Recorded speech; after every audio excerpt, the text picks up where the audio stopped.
New Year, New You is about four friends getting together on New Year's Eve. One of these four friends is a mega star on YouTube and in the health world. And unfortunately, after dark parts of her past and jealousy starts boiling up during the party, the evening goes horribly wrong.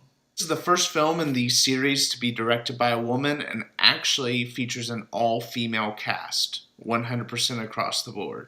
Nearly every single performance in this film is great. Each lady brings something new or different to the table that you don't see with the other characters.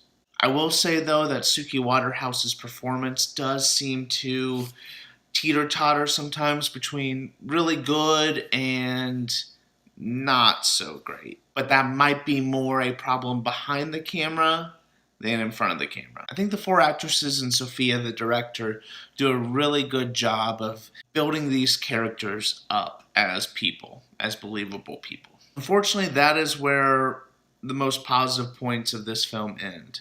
There's some really weird editing choices in this that sometimes make it look like it's being done by someone who's just now learning how to use Premiere Pro. There are just some really weird storytelling choices in this film that don't work. They just don't work. The entire last third of this film is a mess. And there's a part towards the end with a big confrontation that, unfortunately, these ladies who had been acting well just sort of let it go. You'll know it when you see it.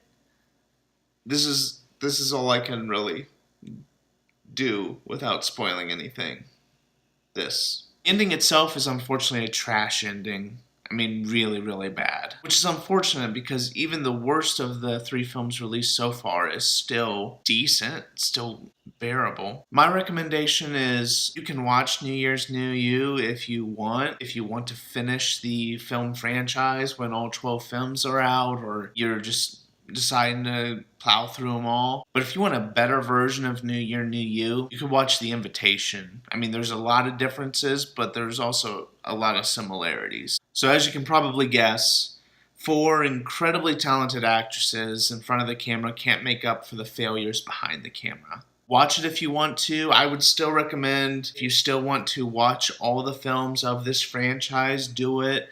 Just for the experience of it. That's how I look at it now. But that's really the only reason to watch New Year, New You. I would recommend that you avoid New Year, New You. It's not worth your time.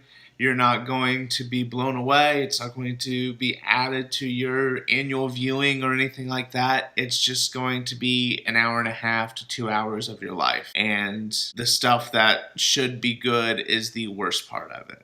So, unfortunately, that's the case. The end of this review means we're all caught up with the films released so far for Into the Dark, and we won't have a new one until I think February 1st, which is titled Down, which will be the February Valentine's Day film. Thank you so much for watching another video. If you watch New Year, New You, let me know in the comments. If you think I'm an idiot for not liking it, let me know in a nice way. Don't call me an idiot. That's not very nice. Other than that, look out for the next review, which should be hopefully coming out not long after this one. I'll see you all later. Thanks.